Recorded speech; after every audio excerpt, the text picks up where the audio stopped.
Al amanecer, Roma huele a miedo. La arena del anfiteatro está húmeda, oscura, impregnada de sangre reseca y vino rancio. El aire vibra con un murmullo que no es del viento, sino de miles de gargantas ansiosas. En el centro, un hombre, atado a un poste, piel hecha jirones, ojos desorbitados. No puede hablar, no porque le falte valor, sino porque le amordazaron para que no se arranque la lengua antes del espectáculo. Hoy su destino será una rareza incluso para Roma. Damnatio ad bestias, crucifixión y decapitación, todo en un solo día, un festín de dolor que convertirá su muerte en leyenda. Desde las jaulas, los leones huelen su miedo, llevan 2 días sin comer y su saliva dibuja charcos en la arena. Un látigo chasquea y los rugidos retumban como tambores de guerra. El público contiene el aliento. Ciudadanos perfumados, senadores obesos, prostitutas pintarrajeadas, todos mezclados con un solo deseo, ver carne desgarrada. Uno de los cónsules bromea, con esa ironía cruel tan romana, que espera que el hombre no muera demasiado rápido. La plebe necesita entretenimiento antes del almuerzo, y ahí, mientras el sol empieza a teñir de oro los grilletes del condenado, te preguntarás, ¿qué hizo este desgraciado para merecer semejante final? No fue un ladrón, ni un esclavo vulgar. Su pecado fue mucho más peligroso, desafiar a Roma donde más dolía, en la mesa del poder. Antes de ver cómo las garras abrirán su carne y cómo su cabeza rodará entre vítores, retrocedamos unas semanas, a un banquete, a una ofensa que olía a vino aguado y a traición. Porque en Roma, la muerte no empezaba en la arena, empezaba con una copa alzada y una sonrisa envenenada. Y si quieres conocer cada segundo de esta brutal historia, suscríbete, porque lo que viene no es apto para los blandos. La casa de Marco Aurelio Cota, senador de lengua afilada y ego insaciable, brillaba aquella noche como una promesa de poder y decadencia. Los muros estaban cubiertos de frescos obscenos, el aire cargado de incienso barato y perfume importado de Arabia, mezclado con el inconfundible hedor de cuerpos que llevaban horas sudando bajo las togas. Era la Roma real, no la que describen los poetas, una ciudad donde el vino se mezclaba con agua de cloaca y las sonrisas eran tan falsas como las monedas que algunos usaban para sobornar guardias. Entre los invitados estaba él, el hombre que en pocas semanas sería pasto de leones. Su nombre se susurraba con respeto y miedo: Lucio Casio, tribuno militar, veterano de campañas en Germania, y sobre todo, alguien que no sabía cuándo callar. Había sido invitado para ganarse su lealtad, y cometió el error de hablar. Mientras los esclavos servían un lechón relleno de higos y miel, Cota presumía de su último negocio, vender trigo a precio inflado a las legiones del Danubio, condenando a miles de soldados a comer migas y morir de hambre. Una jugada típica de la élite romana. Los demás rieron, brindaron, celebraron la audacia, pero Lucio no. Su voz, áspera como una hoja de acero, cortó el aire. Qué curioso. Roma siempre tiene pan para sus senadores, pero no para quienes mueren por ella. El silencio fue inmediato, incómodo, como si Júpiter mismo hubiera tronado. Cota sonrió, esa sonrisa fría de quien ya planea tu muerte. ¿Acaso cuestionas mi generosidad, tribuno?, preguntó con veneno bajo la lengua. Lucio, ingenuo o valiente, no bajó la mirada. Cuestiono que llamen generosidad a lo que es puro saqueo. Un esclavo dejó caer una copa. El sonido del metal contra el mármol retumbó como un presagio. Desde ese instante, su destino quedó sellado. Las risas regresaron, pero ahora eran cuchillas disfrazadas de cortesía. Roma no perdonaba a quienes exponían su podredumbre, y mucho menos frente a otros. Cota bebió de su copa con calma, mientras en su mente se gestaba un espectáculo que haría historia. Lucio todavía no lo sabía, pero en esa misma noche ya había perdido la vida. Solo faltaba escoger el escenario y la música de su final, y Roma, como siempre, optaría por el método más cruel y memorable. Aquella misma noche, mientras los invitados se retiraban tambaleando y las antorchas se apagaban una a una, Cota se quedó en su triclinium, acompañado solo por el zumbido de una mosca y el recuerdo de la insolencia de Lucio. Roma era un animal que no devoraba a cualquiera, pero cuando alguien desafiaba el banquete, se aseguraba de arrancarle los huesos en público. Cota no era un hombre impulsivo, era peor, calculador. Llamó a su esclavo de confianza, un sirio de rostro afilado y manos manchadas de demasiadas tareas sucias. Mañana, dijo mientras vertía el vino sobrante sobre el mármol, quiero saber qué secretos guarda el tribuno, y quiero que sean sucios. En Roma, no hacía falta que fueras culpable, solo hacía falta que parecieras culpable ante los ojos correctos. Y Cota conocía a todos esos ojos. El sirio asintió sin hablar. Sabía que una orden de su amo no se cumplía bien. Lucio, por su parte, dormía aquella noche en una modesta domus del Aventino, sin sospechar que cada sombra ya conspiraba contra él. Mientras soñaba con sus campañas en Germania, y con el olor a pino y nieve de los bosques bárbaros, hombres a sueldo de Cota sobornaban a informantes, inventaban acusaciones, y hasta encontraban una esclava dispuesta a jurar que el tribuno había conspirado contra el Senado. En Roma, la verdad era un lujo que solo los muertos podían permitirse. Pasaron unos días, y el rumor empezó a deslizarse por los foros y las termas como una serpiente en aceite. Lucio Casio planea entregar posiciones militares a los germanos, odia a Roma, es un traidor. ¿Pruebas? ¿Desde cuándo las pruebas habían importado? Lo único que hacía falta era espectáculo, y Cota, como un director cruel, ya planeaba el acto finale. No bastaba con matarlo, no bastaba con crucificarlo, había que inventar un castigo que hiciera a todos temblar antes de siquiera pensar en imitar su atrevimiento. Damnatio ad bestias, crucifixión y decapitación, todo en un solo día, un triple clímax de muerte. Nadie en Roma había visto algo así en años. Y como siempre, la plebe se relamía ante la promesa de sangre. Lucio aún no lo sabía, pero cada paso que daba, cada saludo en el foro, cada bocado de pan, lo acercaba más a las fauces de Roma. Y cuando Roma muerde, lo hace sonriendo, con los dientes afilados y el público aplaudiendo. Roma no mata de golpe, primero te acaricia con rumores, luego te estrangula con ellos.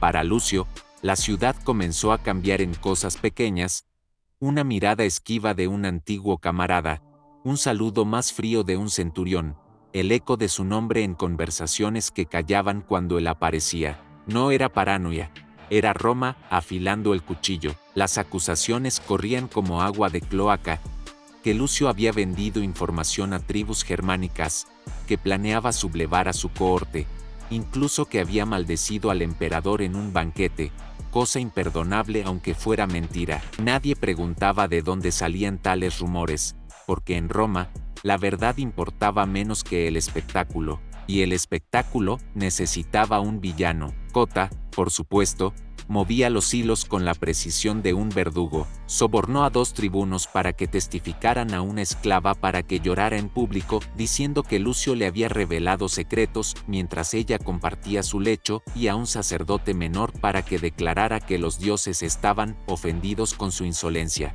¿Pruebas? ¿Qué mejor prueba que el miedo colectivo? Lucio empezó a notar el aislamiento. En el foro, los que antes le buscaban ahora lo evitaban, como si su sombra fuera contagiosa, y, sin embargo, no huyó. Tal vez fue orgullo, tal vez fue estupidez, tal vez la creencia ingenua de que la verdad, tarde o temprano, se impondría. Pobrecillo, Roma no premia la verdad, premia la obediencia y el silencio. La trampa se cerró cuando un magistrado, untado de sobornos, citó a Lucio a declarar en el Senado. La acusación era clara: traición. La pena máxima estaba sobre la mesa, pero lo que Cota había preparado iba más allá de un simple juicio. Quería convertirlo en un ejemplo viviente y moribundo, una advertencia de carne y hueso.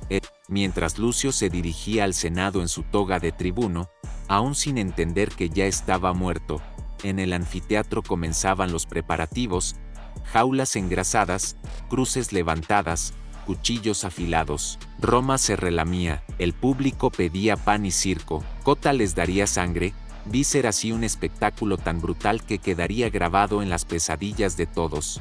Porque en Roma, cuando te condenaban, no morías solo, morías acompañado por el rugido de miles que aplaudían tu final. Y eso, querido espectador, era el verdadero poder. El Senado de Roma no era un lugar de justicia, sino un teatro con toga. Aquella mañana, en la Curia Julia, los muros resonaban con ecos solemnes, pero el aire olía a sudor, miedo y vino barato. Lucio Casio fue conducido por los lictores, esposado, flanqueado por faces adornadas con hachas, el símbolo de que, si la asamblea lo deseaba, no saldría vivo de allí. Y no era un juicio en sentido moderno. Roma no conocía fiscales ni jueces imparciales. Con la Lex Majestatis, la ley de traición contra el Estado, bastaba con que un senador influyente pronunciara tu nombre para que tu destino quedara escrito. Este tipo de procesos están documentados en los anales de Tácito y Suetonio, acusaciones vagas, pruebas manipuladas y discursos inflamados que terminaban en espectáculo público. Cota tomó la palabra con la teatralidad de un actor del teatro de Pompeyo. Denunció a Lucio de conspirar con tribus germánicas, de haber criticado al emperador en voz alta, de traicionar el juramento a Roma. No presentó pruebas físicas, no las necesitaba, presentó testigos comprados, como tantas veces ocurrió en la historia real de Roma, y jugó con el miedo de los senadores. Si hoy no votaban su condena, mañana podrían estar ellos en su lugar. La multitud afuera de la curia, excitada por el rumor, gritaba ya hostis publicus, enemigo público. En ese ambiente, ¿quién se atrevería a defenderlo? Un viejo senador, quizá por nostalgia de sus días de gloria militar, osó levantar la voz para recordar las campañas de Lucio y su lealtad pasada. Su discurso murió entre risas y abucheos. Roma no recordaba servicios prestados. Roma solo recordaba su necesidad de un culpable. El veredicto fue unánime, y está históricamente documentado que en estos casos el Senado podía proponer damnatio ad bestias, crucifixión y otras penas extremas para traidores y desertores, especialmente en tiempos de tensión con tribus extranjeras. Lo que Cota propuso fue un castigo sin precedentes en décadas. Primero lanzarlo a las fieras en el anfiteatro, luego crucificar los restos ante el pueblo y, finalmente, decapitarlo para exponer su cabeza en la vía pública. La triplex poena, triple pena, no era la norma, pero sí hubo casos donde Roma la aplicó para sembrar terror. Cuando el Senatus Consultum se aprobó, Lucio no gritó ni lloró, se limitó a mirar a Cota con una calma gélida que incomodó a varios presentes. Tal vez entendía, al fin, que Roma nunca perdonaba la verdad, solo la utilizaba como chiste antes de encender la hoguera. Afuera, el pueblo ya aclamaba, el anfiteatro se preparaba para un día histórico, y en algún rincón, los leones rugían, oliendo a sangre antes de verla, porque en Roma, la muerte no era el final, era el espectáculo que mantenía al imperio de pie. El amanecer de ese día no fue como cualquier otro. En Roma, el aire ya se sentía más denso, cargado de un rumor eléctrico. El sol apenas despuntaba detrás del Coliseo, pero las gradas se llenaban desde la primera hora, hombres, mujeres, niños, esclavos, patricios, todos mezclados en el mismo anfiteatro, unidos por una única expectativa: ver morir. No era un secreto, las ejecuciones públicas estaban documentadas como parte de los ludi o juegos oficiales. Cuando el Senado sentenciaba a un traidor, el espectáculo se organizaba con la misma meticulosidad que una victoria militar. Los pregoneros llevaban días anunciándolo por las calles: hoy, el traidor Lucio Casio enfrentará la justicia de Roma. La ciudad entera sabía lo que eso significaba. En la arena, los preparativos eran tan brutales como meticulosos. Las jaulas que contenían a los leones traídos de Numidia habían sido arrastradas hasta la sombra de la Porta Triumpalis. Los animales llevaban 3 días sin comer, una práctica documentada para asegurar que atacaran con furia. Sus rugidos resonaban entre los pasillos subterráneos, mezclados con el chirriar de poleas y gritos de esclavos preparando las cruces. El hedor era insoportable: sudor, estiércol, hierro oxidado y el dulce olor de la muerte que nunca desaparecía de la arena. Lucio fue conducido al Spoliarium, el cuarto donde se desnudaba y despojaba de cualquier dignidad a los condenados. Los lictores le arrancaron la toga y lo dejaron con un simple paño de lino, el uniforme de los hombres que iban a morir. Su cuerpo mostraba cicatrices de guerra, pero también las marcas frescas de los golpes previos.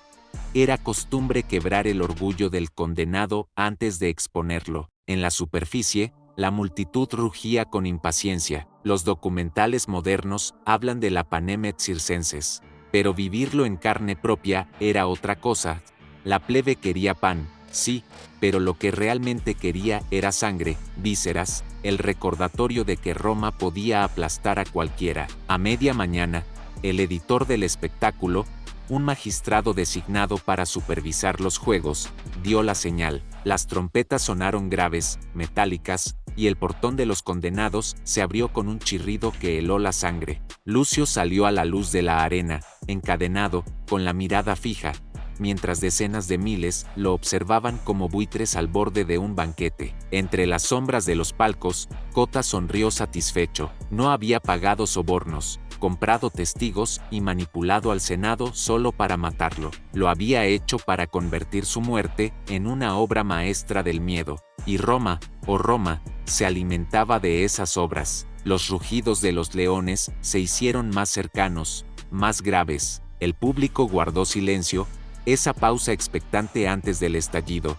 Lo que estaba a punto de ocurrir quedaría en los anales, y no porque la víctima fuera especial, sino porque el castigo sería una advertencia para cualquiera que como Lucio se atreviera a pronunciar en voz alta una verdad incómoda, porque Roma no se mantenía en pie por la justicia, sino por el espectáculo del terror. Y ese día, el espectáculo apenas estaba comenzando. El silencio que precedió al rugido fue casi religioso. Miles de ojos fijos en Lucio, el condenado, aquel tribuno que semanas atrás había osado desafiar a la élite en un banquete y ahora se encontraba semidesnudo, encadenado a un poste en mitad de la arena. Las fuentes antiguas lo describen bien. La damnatio ad bestias no era un asesinato, era un ritual. Las trompetas sonaron, las compuertas se abrieron, y dos leones de Numidia, flacos y con las costillas marcadas, avanzaron con paso lento, saboreando el miedo antes que la carne. La multitud contuvo el aliento, luego estalló en vítores. Según registros de Tácito y Marcial, los condenados a las fieras eran exhibidos como advertencia, y su sufrimiento debía ser prolongado para complacer a los espectadores. Lucio no gritó. Cuando el primer león se abalanzó y le desgarró el hombro con una zarpada, su mandíbula se tensó, los ojos fijos en Cota, que lo observaba desde el palco imperial. La sangre brotó en un chorro cálido y espeso, tiñendo la arena. El segundo león, excitado por el olor, mordió su pierna, arrancando un trozo de carne. El sonido de huesos astillándose se mezcló con los vítores del público. No había compasión, ni para él ni para nadie. Así se documenta. A veces los bestiarios ataban a los condenados de manera que las fieras no los mataran rápido, sino que arrancaran extremidades y los dejaran vivos el tiempo suficiente para que el horror cumpliera su función. El editor de los juegos hizo una seña y los cuidadores lanzaron teas ardiendo para alejar a las fieras antes de que acabaran el trabajo. Lucio, destrozado, apenas se sostenía. Su respiración era un silbido roto, su cuerpo una máscara de sangre, y aún faltaba lo peor. El público rugió pidiendo más. Crucifige, crucifige, gritos documentados en otras ejecuciones donde la plebe exigía la crucifixión del reo después de las fieras. Y Roma siempre complacía a su gente. Los lictores lo desataron del poste, su carne colgando en jirones, y lo arrastraron por la arena mientras la multitud arrojaba flores y basura en igual medida. El siguiente acto del espectáculo ya estaba listo. Dos cruces de madera aguardaban en la esquina de la arena, una para Lucio, otra para un ladrón de templos condenado el mismo día. La crucifixión no era por piedad, era para prolongar la agonía, y en Roma, prolongar la agonía era un arte. Cota, satisfecho, bebió de su copa de vino especiado, mientras pensaba en cómo cada gota de sangre en esa arena reforzaba su poder. Lucio, todavía vivo, todavía consciente, iba a descubrir que Roma no solo sabía matar, sabía convertir la muerte en un mensaje eterno. Después de la carnicería de las fieras, Lucio ya no era un hombre, era un cuerpo roto, un espectáculo de dolor, un recordatorio viviente de la eficacia del terror romano. Los lictores lo arrastraron por la arena, arrastrando también el hedor a sangre fresca, a carne abierta y a sudor mezclado con miedo. La multitud, lejos de apartar la mirada, seguía cada movimiento con fascinación morbosa, algunos incluso aplaudiendo, otros escupiendo en la arena como parte del ritual de participación. Históricamente, la crucifixión no era simplemente un castigo, era una declaración de poder, una advertencia de que cualquier desafío a Roma terminaba con los huesos expuestos al sol y el cuerpo suspendido en público, un memento mori para todos. Lucio fue colocado sobre la cruz con la precisión de quien conoce cada técnica para maximizar el sufrimiento. Sus muñecas y pies fueron atravesados con clavos de hierro, largos, gruesos, que penetraban no solo la carne, sino los tendones, los nervios. El dolor era inmediato y absoluto. Cada clavo que se martillaba resonaba como un golpe de tambor en el anfiteatro, cada sonido una sinfonía de horror para quienes sabían que nada podría salvarlo. Los registros de Tácito y de Suetonio mencionan que las crucifixiones podían durar días. El condenado quedaba allí expuesto, a merced del sol, los pájaros carroñeros y el público, que se deleitaba observando cómo la vida se escapaba lentamente de un cuerpo roto. Para Lucio, apenas respirando, cada inhalación era un jadeo de fuego. Su piel, aún cubierta de llagas y mordeduras, se tensaba con cada espasmo muscular. La sangre que aún manaba de sus hombros y piernas se mezclaba con el polvo de la arena. Los espectadores olían la agonía. El aroma de la carne desgarrada y el sudor humano impregnaba la arena, creando una atmósfera insoportable que nadie podía ignorar. Y allí, en medio de ese tormento, Lucio tuvo un momento de claridad. Comprendió que Roma no castigaba solo para castigar, sino para impresionar, para marcar a cada ciudadano, cada esclavo, cada soldado, cada senador, con el precio de la insolencia. Cada minuto sobre la cruz era una lección para quienes pudieran contemplarlo y para quienes escucharan la historia después. La ironía era cruel. Lucio, un hombre que había servido a Roma con valor, ahora se convertía en una herramienta del mismo sistema que había jurado proteger. Mientras su cuerpo se tambaleaba, los músculos desgarrados luchando por mantenerlo erguido, los niños en las gradas aprendían, los hombres adultos recordaban que el poder de Roma era absoluto, y los senadores detrás de sus máscaras de respeto celebraban en silencio la confirmación de su autoridad. Cota, desde su palco privilegiado, observaba con satisfacción. La obra maestra de horror que había concebido semanas atrás estaba desarrollándose a la perfección. Los rayos del sol caían sobre la cruz, iluminando la sangre, la carne rota, los ojos abiertos de Lucio, y haciendo que todo el anfiteatro se estremeciera bajo la intensidad del espectáculo. Los pájaros carroñeros comenzaron a rondar, anticipando el fin inevitable. El público permanecía en tensión, algunos con el corazón acelerado, otros con la respiración contenida, esperando el siguiente acto, la decapitación. Porque en Roma, incluso cuando creías que habías visto el horror máximo, siempre había un paso más allá. Y así, mientras Lucio colgaba allí, atrapado entre la vida y la muerte, entre el miedo y el dolor, la ciudad entera comprendía que el poder de Roma no residía en su ejército, ni en sus leyes, ni siquiera en sus magistrados, residía en su capacidad para transformar la muerte en un espectáculo inolvidable, y que cualquier hombre que se atreviera a desafiarla pagaría con cada fibra de su ser. La crucifixión no era el final, era la preparación para la última humillación, la última expresión de la dominación romana, la decapitación pública, un acto que sellaría el destino de Lucio para siempre, y que grabaría su nombre en las crónicas de horror que solo Roma podía escribir. Tras horas de agonía, mientras el sol comenzaba a inclinarse hacia el ocaso y la arena estaba empapada de sudor, polvo y sangre, llegó el momento final. Los registros históricos documentan que, Aunque la crucifixión podía prolongar la muerte durante días, en casos como el de Lucio Casio, los magistrados podían acelerar el desenlace para garantizar que la audiencia presenciara cada fase de la justicia romana. Los lictores descendieron al centro de la arena con paso firme, cargando una espada curva de acero bruñido, afilada hasta el extremo, capaz de separar carne y hueso con un solo golpe. Lucio, todavía consciente, todavía respirando a duras penas, fue bajado de la cruz entre gritos y vítores. Su cuerpo, un mapa de cicatrices, laceraciones y hematomas, era un testimonio brutal de la eficacia de la damnatio ad bestias y la crucifixión. La multitud contenía la respiración. Los niños tapaban los ojos, pero no podían apartar la vista. Los hombres adultos apretaban las manos y recordaban, en secreto, que en Roma nadie estaba a salvo si desafiaba la autoridad. Los lictores colocaron la cabeza de Lucio sobre un bloque de madera, y el verdugo, un hombre acostumbrado a la rutina de la muerte, levantó la espada. El aire se volvió pesado, casi sólido, como si la propia Roma contuviera el aliento. Y entonces, el golpe vino. La espada cortó con precisión, separando la cabeza del torso en un solo movimiento.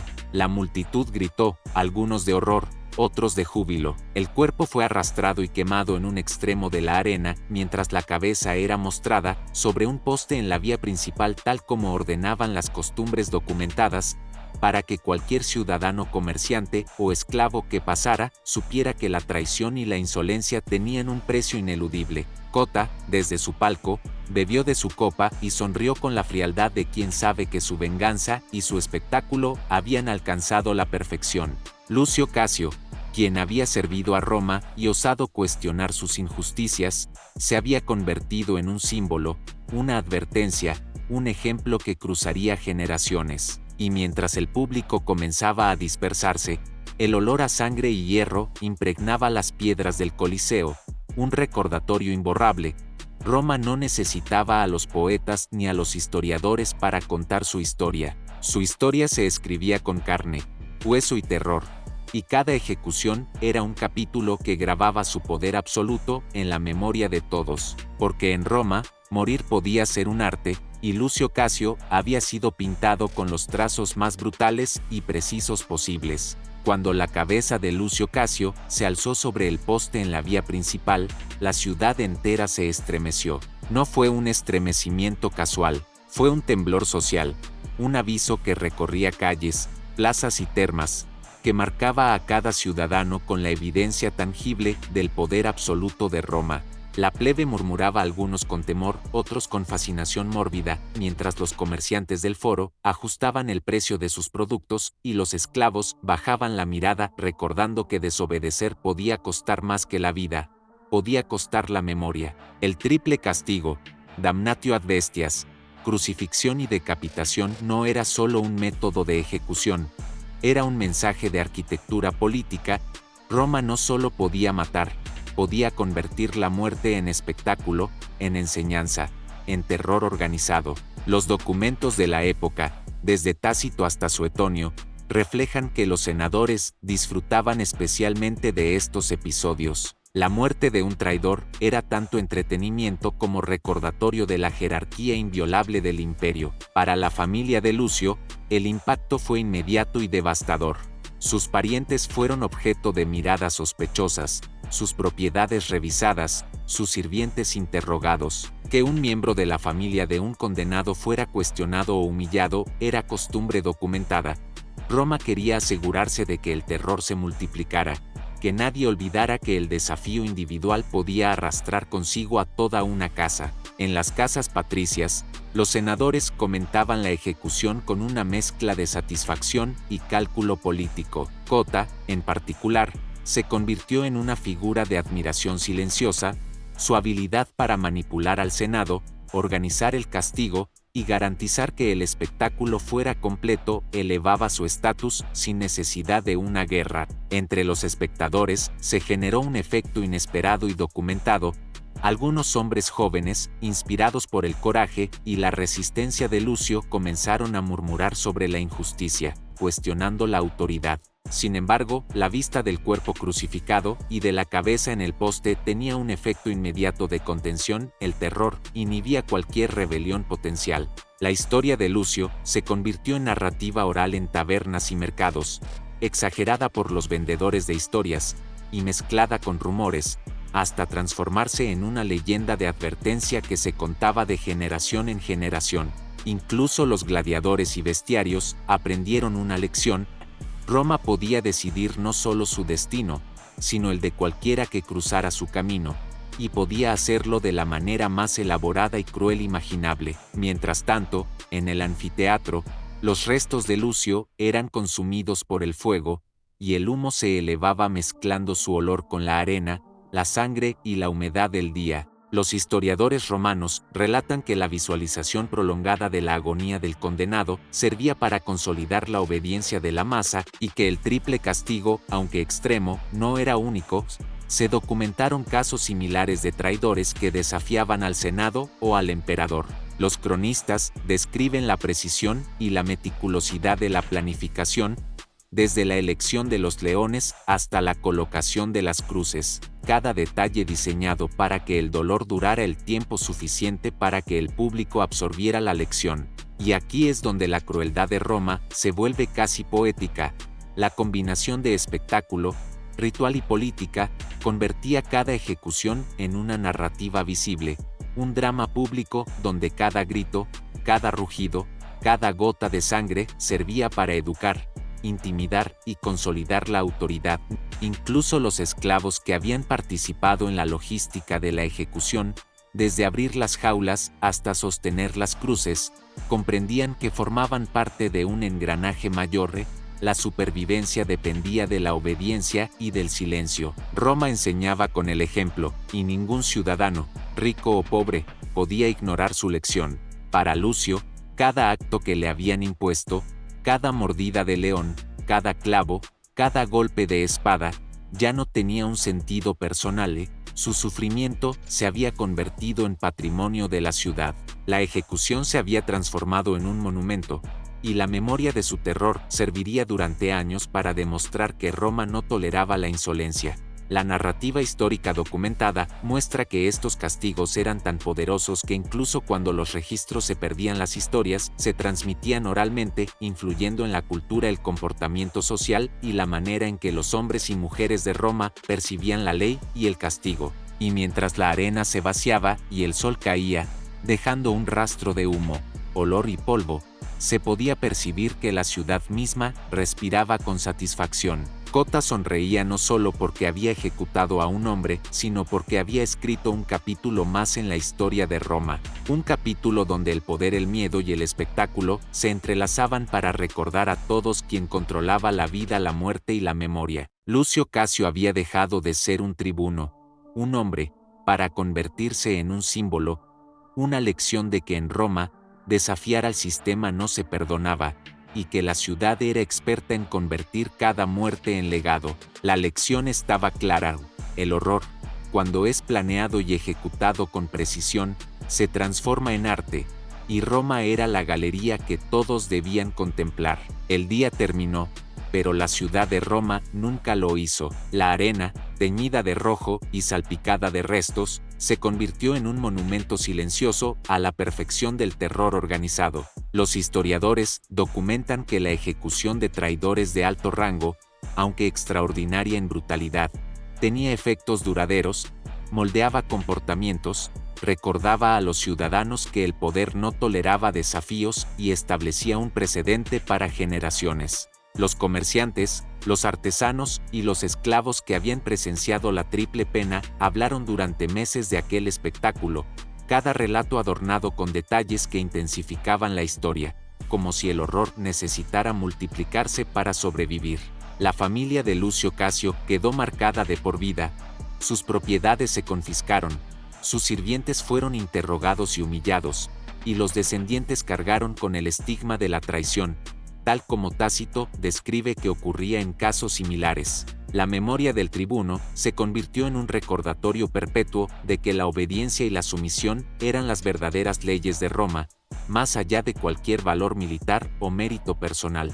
En los círculos del Senado, Cota consolidó su reputación, su habilidad para manipular el sistema, para convertir un acto de insolencia en un espectáculo ejemplar.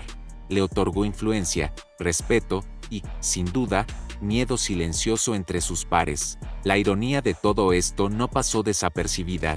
Lucio, un hombre que había servido a Roma y creído en sus ideales, terminó como herramienta de propaganda y lección de terror, mientras su victimario ascendía gracias al sufrimiento ajeno. La cabeza de Lucio, expuesta en la vía pública, se convirtió en símbolo y advertencia, un mensaje literal y visual de lo que ocurría a quien desafiara la autoridad del Estado, y aunque el cuerpo de Lucio fue consumido por el fuego, su historia persistió, registrada por historiadores, transmitida de boca en boca, y recreada en relatos de gladiadores, esclavos y senadores por igual. La lección final de Roma era clara: el poder no reside solo en las leyes, los ejércitos o la política, sino en la habilidad de convertir la muerte en enseñanza, el dolor en espectáculo y la injusticia en memoria. Lucio Casio dejó de existir como hombre, pero su nombre sobrevivió como advertencia.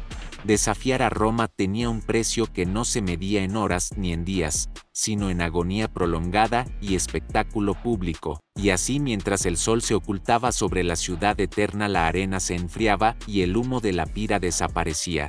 La ciudad respiraba tranquila, segura de que su mensaje había sido escuchado y grabado en cada rincón de la memoria romana. Roma no perdona, Roma recuerda, y Roma convierte la sangre en leyenda. Este fue el legado de Lucio Casio, la prueba de que, en la eternidad de la ciudad, incluso la muerte más brutal podía transformarse en la obra maestra del miedo y el poder absoluto.